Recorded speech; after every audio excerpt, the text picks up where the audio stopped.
सस्ते वाले दाल मसाले स्वाद हुआ बेकार। MDH की हल्दी मिर्ची धनिया करे कमाल। ये रंग दे, ये खुशबू दे, ये तीखा, ये कम पड़े। क्या निराला MDH मसाला।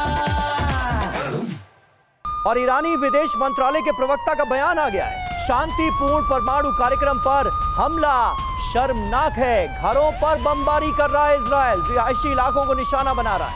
अंतरराष्ट्रीय कानून का खुलेआम इजराइल उल्लंघन कर रहा है, ये कहा गया है ईरान की तरफ से। और बताया गया है कि किस तरह से इजरायली बम ईरान के रिहायशी इलाकों में बरस रहे हैं।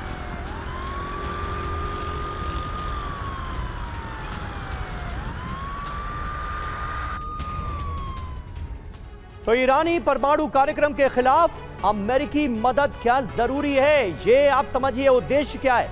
ईरान के परमाणु अड्डे खत्म करना, ये बड़ा मोटिव नजर आता है। ईरान के परमाणु अड्डों पर हमला किया जा रहा है और नातांज परमाणु साइट को भारी नुकसान पहुंचा है इन हमलों में।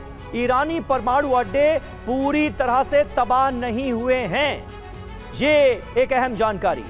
इजराइल नाकाम क्यों हुआ ये समझिए। 80 से 100 मीटर कंक्रीट के नीचे ईरान के परमाणु अड्डे मौजूद हैं, जिन्हें नुकसान पहुंचाना बेहद मुश्किल है।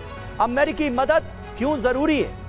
US B-2 बॉम्बर्स के GBU-57 बंकर बस्टर से ही ईरान में बर्बादी संभव है, इसलिए अमेरिकी मदद की दरख्वास्त की गई है। इजराइल की क्षमता क्या है? इजराइल के पास GBU-28 बंकर बस्टर बम हैं। 6 मीटर गहराई तक ही कंक्रीट भेदना इनके जरिए संभव है, इसलिए अमेरिकी मदद जरूरी है। अगर ईरान में मौजूद तमाम परमाणु ठिकानों को पूरी तरह से बर्बाद करना है, खत्म करना है, नष्ट करना है, तो उसके लिए बंकर बस्टर बम चाहिए होंगे, वो भी अमेरिका के। और इसके जरिए ये मुमकिन बताया जा रहा है। क्या अब अमेरिका बहुत जल्द, क्योंकि थोड़ी देर पहले हमने खबर दिखाई थी बेन गुरियन एयरपोर्ट पर अमेरिका की तरफ से हथियार पहुंचे थे, वो पल भी कमांडर सरदाना अब दूर नहीं नजर आ रहा है क्या, जब अमेरिका खुलकर इजराइल के साथ इस जंग में नजर आएगा? देखिए, अमेरिका पीछे से तो हमेशा ही इजराइल के साथ है, और आज पहली बार हो रहा है कि ईरान को पिछले 2-3 दिन से सेक लग रहा है। वो इतने वर्षों से, चाहे हमास हो, चाहे हिजबुल्लाह हो या हूती हो, उनकी तरफ से प्रॉक्सी वॉर लड़ रहा था ईरान इजराइल के लिए।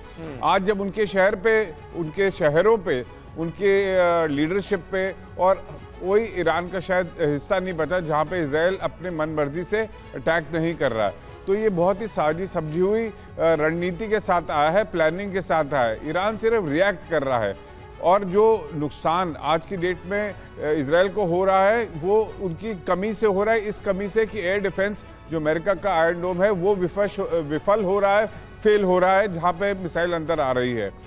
दूसरी बात मैं कहना चाहूँगा, ये जो ऑयल रिफाइनरीज पे अटैक किए जा रहे हैं, ऑयल रिफाइनरीज पे अटैक एक सिंबॉलिक अटैक भी हो जाता है, क्योंकि जो इनका जो पब्लिक के दिमाग में एक दहशत बैठ जाती है कि आग लग गई है, क्योंकि रिफाइनरीज की आग इतनी जल्दी नहीं बुझती, वे कुछ दिनों तक चलती है जब तक सारा तेल जल ना जाए वहाँ का, तो जिनको इन आगों को बुझाना मुमकिन नहीं है।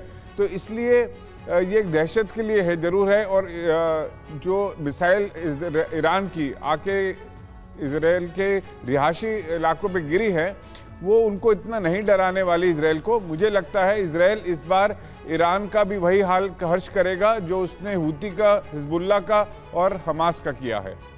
ये आप बड़ी बात कह रहे हैं, लेकिन क्या ये मुमकिन है? जिस तरह हमने देखा गाजा का हाल होते हुए, जिस तरह हमास को बर्बाद होते हुए, लेबनान में हिजबुल्लाह का जो हाल हुआ, यमन में हूती का जो हाल हो रहा है, क्या वो ईरान में कर पाना मुमकिन है? यही तो बड़ा सवाल है। सस्ते वाले दाल मसाले स्वाद हुआ बेकार। MDH की हल्दी मिर्ची धनिया करे कमाल। ये रंग दे, ये खुशबू दे, ये तीखा, ये कम पड़े। क्या निराला MDH मसाला।